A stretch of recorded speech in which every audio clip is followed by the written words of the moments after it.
दोस्तों defence forces join करने के लिए ज़्यादा ज़रूरी क्या है, एग्ज़ाम या एसएसबी? क्वेश्चन तो बहुत बड़ा है, लेकिन जनरली हमारी अप्रोच क्या होती है कि पहले एसएसबी के बारे में पता कर लो और फिर उसके बाद में हम एग्ज़ाम के लिए प्रिपेयर करना शुरू करते हैं। तो दोस्तों थोड़ा सा एक डिफरेंस है जो एक्चुअली आप अगर ज्वाइन करना चाहते हैं डिफेंस फोर्सेस तो आपको डिफरेंस पहले समझना पड़ेगा। एसएसबी एक अलग चीज़ है और एग्ज़ाम एक अलग चीज़ है। ये टोटली दो अलग किनारे हैं और इन दोनों को आपको मिलाना पड़ेगा अगर आपको अपना एम अचीव करना है तो। दोस्तों इस टॉपिक को डिस्कस करने से पहले मैं अपने आप को इंट्रोड्यूस कर दूं। Hi guys, my name is Amit Malik and I am N air force pilot. और दोस्तों मैं आप लोगों के साथ में इस टॉपिक को लेके इसीलिए बात कर रहा हूं क्योंकि जिन भी बच्चों से मैंने बात की उनको क्लैरिटी नहीं है। उनको क्या लगता है कि अगर हम एक चीज़ के लिए प्रिपेयर कर रहे हैं तो दूसरी चीज़ भी साथ में इंक्लूडेड है।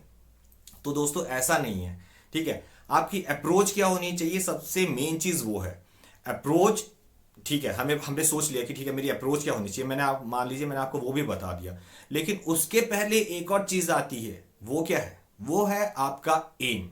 देखिए आपके दिमाग में आपका एम सबसे पहले क्लियर होना चाहिए कि मुझे करना क्या है, ठीक है। क्योंकि बहुत सारे लोगों को यही नहीं पता कि हम डिफेंस फोर्स ज्वाइन करना चाहते हैं तो अगर मैं स्पेशली एयरफोर्स की बात करूं तो कौन कौन सी ब्रांचेज होती हैं।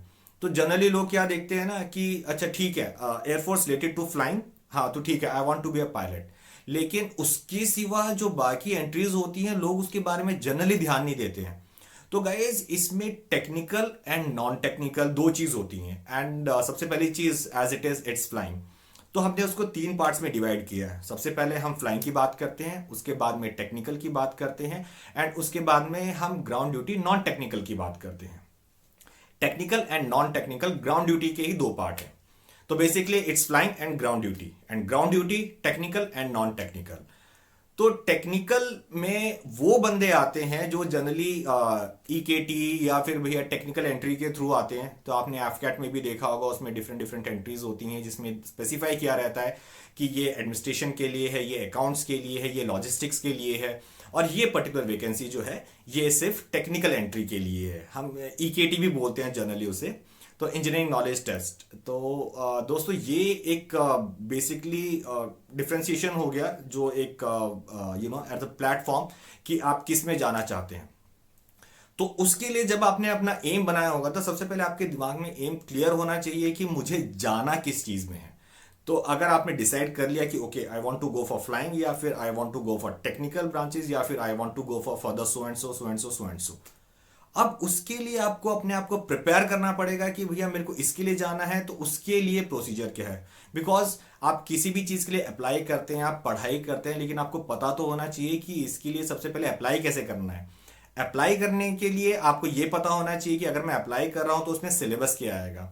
सिलेबस जब आप देखोगे तो उसमें आपको पता चलेगा कि मेरी एलिजिबिलिटी क्या है, क्योंकि देखिए आपकी एलिजिबिलिटी से ही आप डिसाइड कर पाएंगे ना कि आपको किस फील्ड में जाना है। तो ये जो डिफ्रेंसिएशन होता है ये आपको क्लियर होना चाहिए। अब आपने बोल दिया ठीक है I want to go for flying, good enough. अब फ्लाइंग में जाने के लिए आपने एलिजिबिलिटी उठा के देखनी है कि आपकी एलिजिबिलिटी क्या है। जो हम बात करते हैं कि भैया आपके पास ट्वेल्थ में फिजिक्स केमिस्ट्री मैथ्स होना चाहिए एंड आपने किसी भी फील्ड में आपने ग्रेजुएशन की है तो उसमें आपके मिनिमम 60% ऑफ मार्क्स होने चाहिए। अब जब नोटिफिकेशन आता है तो उसमें आपको चेक करना है कि हाँ मैं इस क्राइटेरिया में बिलोंग करता हूं। अगर मैं इसके लिए अप्लाई करने जा रहा हूं तो मैं किस क्राइटेरिया में बिलोंग करूंगा, एज वाले एलिजिबिलिटी में मेरा नाम है कि नहीं है। अगर आप एलिजिबल हैं तभी आप उस चीज के लिए अप्लाई कर सकते हैं। तो आपने एक फ्यूचर प्लान डिसाइड कर लिया कि मुझे ये करना है। अब उसके बाद में जब आपने अपना एम बना लिया, आपने सारी चीजें देख ली हैं, आप डिसाइड कर चुके हैं, फाइनलाइज हो चुकी हैं सारी चीजें, तब आप उसके लिए प्रिपेयर करना शुरू करते हैं। तो दोस्तों आप एसएसबी और प्रिपरेशन एग्जाम दो अलग चीज हो जाती हैं। एग्जाम क्या है? एग्जाम दोस्तों वो चीज है जो आपने जो भी आप जिस भी फील्ड से हैं आपने उस चीज में पढ़ा होगा।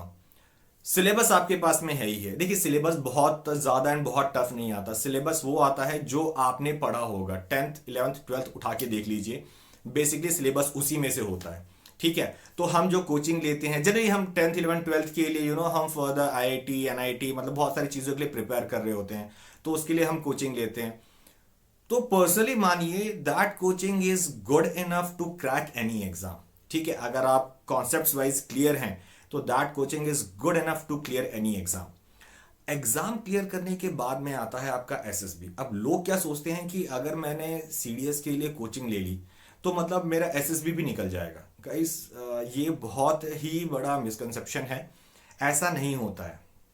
रीजन बीइंग, क्योंकि एसएसबी में जो कैरेक्टरिस्टिक्स वहां पे मेजर किए जाते हैं, जिस हिसाब से आपको इवेल्युएट किया जाता है, वो चीज टोटली डिफरेंट है। उसमें देखा जाता है, जैसे आप सभी ने सुना होगा, हम ऑफिसर इंटेलिजेंस रेटिंग की बात करते हैं, हम ओएलक्यूज की बात करते हैं। तो ये सब चीजें क्या हैं?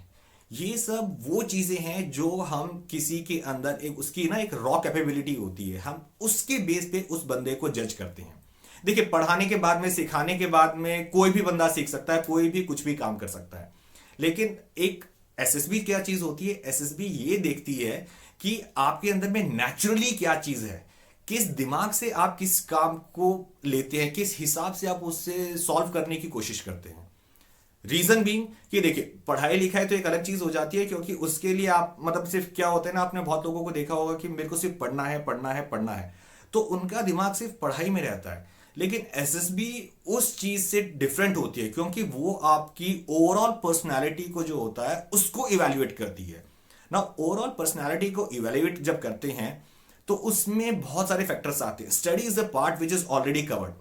स्टडीज कुछ ऐसी चीज, मतलब study is a thing which is like you study and you get it. If your concepts are not clear, we will give you more coaching, और you study more, you spend more time, you will learn it. ठीक है, तो आप आराम से उस चीज को क्रॉस कर लेते हैं over a period of time.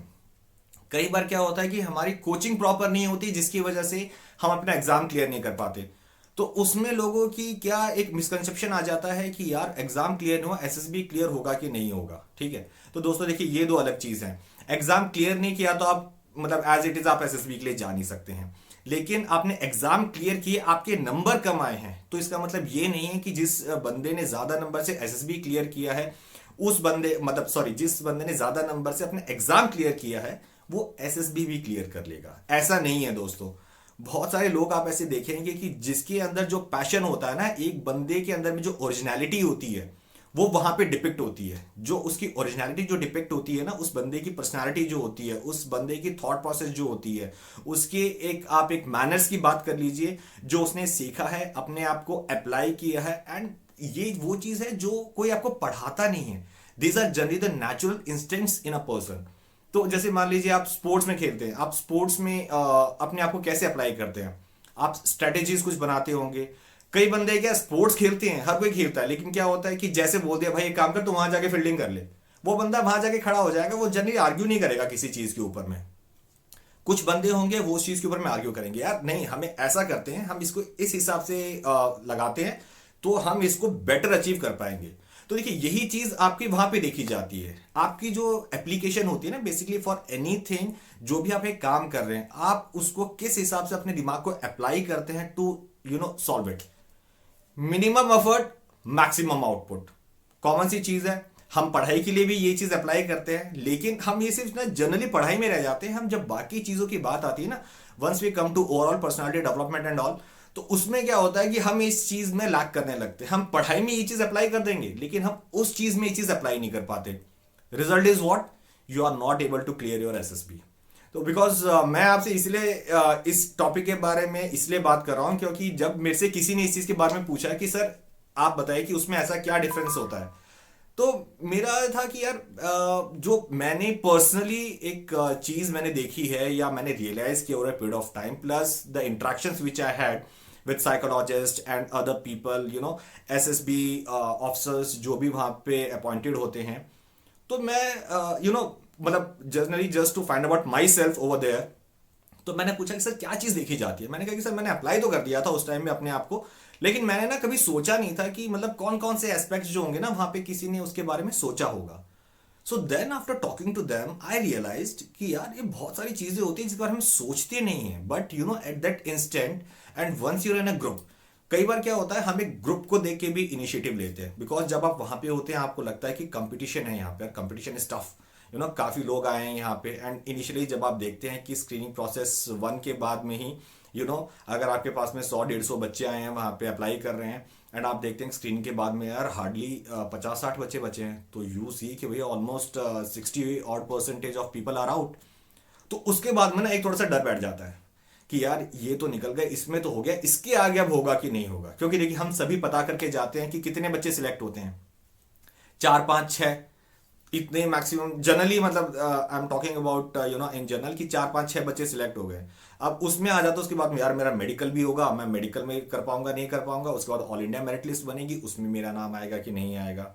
तो दैट प्रोसेस इज लॉन्ग, पहले एग्जाम, उसके बाद में आपका एसएसबी, अब एसएसबी में आने के बाद में भी फर्दर उसको डिवाइड करते रहते हैं। आपका पहले स्क्रीनिंग 1 होता है जिसमें आधे बच्चे वहां से आउट हो जाते हैं। उसके बाद में जो थोड़ा सा चंक बचता है वो जब अपनी पूरी एसएसबी क्लियर करते हैं तो उसके बाद में 4-5-6-7 बच्चे जो बचते हैं वो फाइनली एसएसबी से रिकमेंड होते हैं। After that SSB you have to go for medicals. उसमें भी अगेन क्या होगा कि 1-2 लोग जो होंगे वो आउट हो जाएंगे because of some other reason जिसके बारे में हमें पता नहीं होगा, हमने सोचा नहीं होगा। And there some the factors जिसको कोई भी कैलकुलेट करके नहीं चलता है, because these are the things, क्योंकि हम जनरली नहीं जाते हैं, because that medical criteria is slightly different. वो हो गया। अब उसके बाद में आता है कि यार इतने बच्चे तो चले गए, अब तो ऑल इंडिया मेरिट लिस्ट बची है, उसमें भी नाम आएगा कि नहीं आएगा, थोड़ा सा मोरल डाउन हो जाता है। तो गाइज एसएसबी का सबसे बड़ा एक जो पॉइंट है कि आपका मोरल डाउन नहीं होना चाहिए। आप कुछ चीज में गलत चले गए, गुड इनफ, होता है यार, गलती किससे नहीं होती।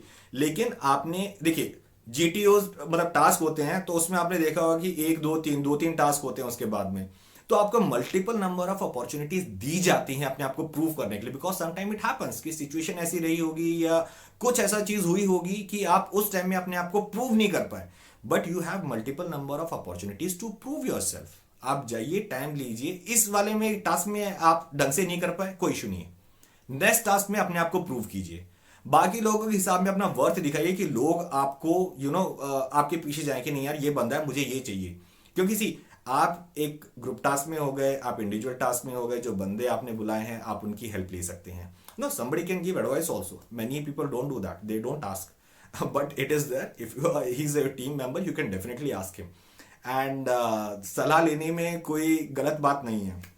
if you will take it will help you out, you can do task in a much better way। see, so you had that advantage जो आप पहले दिखा नहीं पाए, लेकिन आपने यहाँ पे अपने आप को प्रूव कर दिया। हाँ, कोई लोग सोचते हैं कि यार मेरी लीडरशिप क्वालिटी उसमें थोड़ी सी डाउन हो गई, यार डाउन नहीं हुई, leaders also listen to others, वो भी दूसरे की बात सुनते हैं। फाइनल डिसीजन आपका होता है कि आपने फाइनल डिसीजन कैसे और क्या लिया है। ठीक है दोस्तों, सो नाउ अब अपने आप को कंपेयर कर लीजिए कि जब आप वहां पे बैठे हैं एक एसएसबी में और एक एग्जाम में, तो दोनों जो चीज है वो कितनी डिफरेंट है। ठीक है, अगर जब आप दोनों को कंबाइन करते हैं तब आप अपना गोल अचीव करते हैं। So guys keep this things in mind जो मैंने आपको बताया, डिफरेंशिएट कीजिए एग्जाम को और एसएसबी को, एक बार में एक चीज पे कंसंट्रेट कीजिए, प्रोसेस पता कीजिए, एग्जाम पे फोकस कीजिए, उसके बाद अपना एसएसबी पे फोकस कीजिए। बिकॉज कुछ चीजें होती हैं जो हम डेवलप कर सकते हैं over a period of time, लेकिन कई बार हमारा नेचर ऐसा होता है कि इसको डेवलप करने के लिए जो हमें टाइम लग जाता है वो चीज हमें पुल बैक करती है हमेशा, और हम अपनी एसएसबी क्लियर नहीं कर पाते। ठीक है, सेल्फ कॉन्फिडेंस थोड़ा सा नीचे हो जाता है, so please don't do that. आते हैं जोश के साथ में जाइए एंड वहां पे जाके दीजिए, जो भी है आप में जितना सोचा है, जो दिमाग लगा सकते हैं लगा के दीजिए। मैक्सिमम क्या होगा यार, आप गलती तो हो सकते हैं, उससे ज्यादा क्या होगा, दूसरे बंदे लगे, आपको क्या पता है कि वो सही है या गलत है। See, you have given your 100%, be happy with it. ठीक है, don't lose heart if you are not selected, it's okay. कुछ चीज ऐसी रही होगी जो उस टाइम पे शायद हमने सोचा नहीं होगा उस चीज के बारे में, लेकिन once you start comparing yourself with others कि उसने ऐसा क्या किया कि वो बंदा सिलेक्ट हो गया, आपको समझ में आ जाएगा। ओनली चीज कि आपको उस चीज को पॉजिटिवली लेना है कि मैंने वो चीज नहीं की, उस बंदे ने की थी, इसलिए वो बंदा इन हो गया और मैं वहां पे नहीं खड़ा था। ठीक है, सो गाइज दैट्स इट। दिमाग अप्लाई कीजिए, अपने आप को वहां पे अप्लाई कीजिए and just go for it, give your 100% and you will sail through. So guys please do like and subscribe and pass on to others so that they also do know कि वो कहां पे lack कर रहे हैं और उसको उस चीज के लिए क्या करना चाहिए। So guys, till then, take care, bye bye and Jai Hind.